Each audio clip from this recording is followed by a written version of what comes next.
Hey, y'all, what's going on? Welcome back to my channel, Tasha Tanks, where I am being who God created me to be, nothing more, nothing less. And this space is created for you, so you can be who God created you to be, nothing more, nothing less. I am the founder of No Longer Silent, a movement where we raise awareness about domestic abuse within families and or with an intimate partner.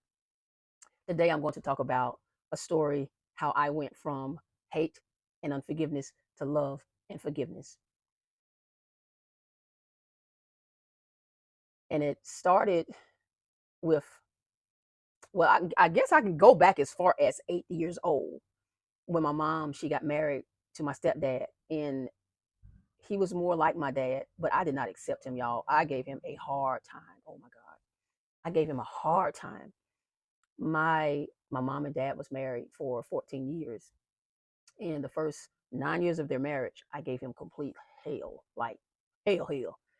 And it was only 5 years left of his life that I realized that God had given me a blessing. But I did not see it until it was almost too late.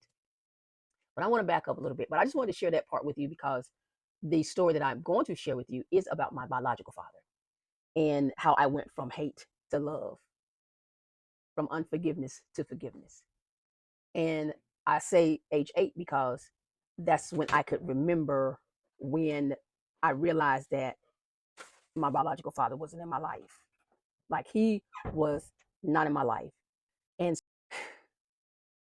that's when it hit me that I had hate in me that I did not know where it came from.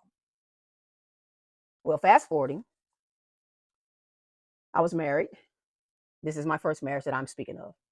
And we were getting ready for church. And as we are getting ready for church, I am standing there like in the mirror, getting my clothes on, washing my face, getting, doing my hair. My biological father's face flashed before me. It's like he was standing in front of me. And I started weeping. Now, I thought after all of these years, from 8 up until this point, I'm in my 30s by this time that this happened. And I'm getting dressed and I see his face. It's so vivid to me. And I mean, y'all, I am weeping so hard. I am crying. And we get ready to leave. We are in the car and I'm still crying. Even when we get to church, I'm still crying. I'm still weeping. I'm still weeping. I'm still weeping.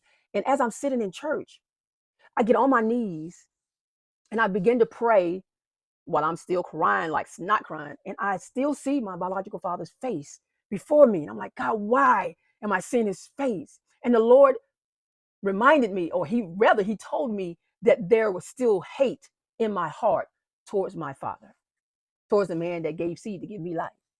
And I'm thinking, oh, I'm good. I don't hate nobody. I never hate anybody. That's not me. I don't hate nobody. But, well, God let me know. Yes, you do. You still have hate in your heart. How can you have hate in your heart and you say you love me? Well, as church service went on, I immediately asked God to forgive me and I immediately repented of the hate that I had harbored in my heart towards my biological father. And God was doing a work in me because by this time I thought I was really crying hard enough. But it's like when I repented and asked God to forgive me, and I began to pray. It's like the tears flowed even more. It was like a flood happened. It's like a cleansing just took over my body. So church ended and I went home, and the man that I was married to at the time, I told him what my experience was. And I called my mom and I called my sister. And now, mind you, at this time, I still don't know the full story of why my father was absent. Have no idea, none whatsoever. So I called my mom and I called my sister and I talked to them and I tell them my experience. And I said, I need to go see him and I would love for y'all to go with me. So I went to the place where he lived at in Charlotte. And as he is at his home, we drive up, we get out, and I greet him. And he greets me, and he always greeted me as this was his saying to me: jive turkey, light bright and damn near white. That's what he would say to me. That was his greeting to me.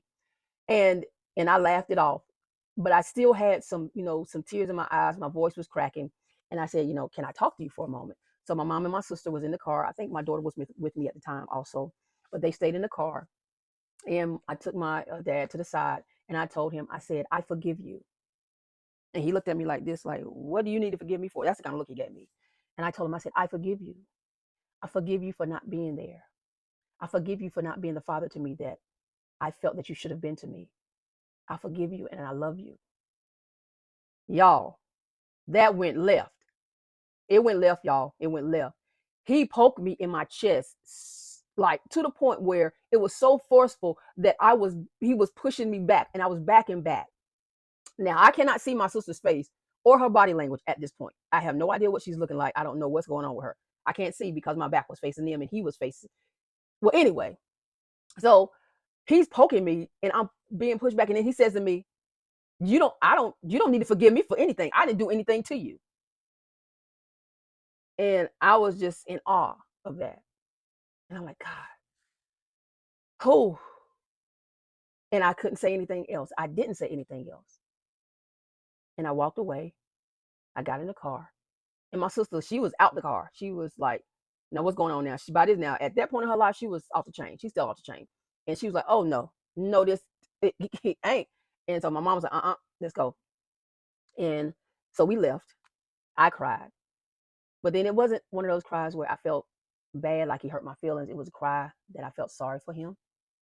And I'm glad that I was obedient to the Spirit of the Lord and that I did what I knew that I needed to do to free me from the forgiveness, from the hate that I felt. And I'm glad that I did that. And I went back home, and that was that, I thought. Well, years pass, years go by, things are still happening in my life because the man that I was married to at this point was abusing me. He was not only abusing me physically, but he had abused me sexually. He had abused me financially, digitally, verbally, emotionally. I have went through all 6 types of abuse.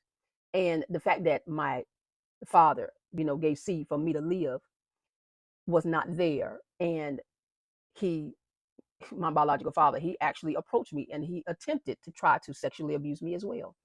And this was when I was 13. If you go back and look at the video, you will hear the story. And so from me experiencing the rejection, the abandonment, all of these things growing up in my life caused me to make decisions in my life that led me to the point where I was in my life at that time. And all I can tell you is that God helped me at that point. It seemed like to me that was the first part of me forgiving him, and that hate turning into love, that unforgiveness turning into forgiveness. And I went through that, and it was just like, I know this had to be, it was God, because that was something that I could not have done in my own strength. That is something that I could not have been able to handle in my own being, in my own mind. Because when I tell you I had hate for this man, y'all, I had some hate. But I want to encourage a mother that is suffering in silence, who may be crying, who is that little girl that is still feeling that hate towards your father or even towards your mother. And you're feeling that hate. And you're like, God, how much longer is this going to last? Like, when is it going to end? It will. I promise you it will. I know it will. Because if it can be done for me, if I can forgive an unforgivable act, such as the one that my father did, tried to do, the betrayal, then I know that you can forgive as well. And you won't be forgiven for them, you'll be forgiven for you.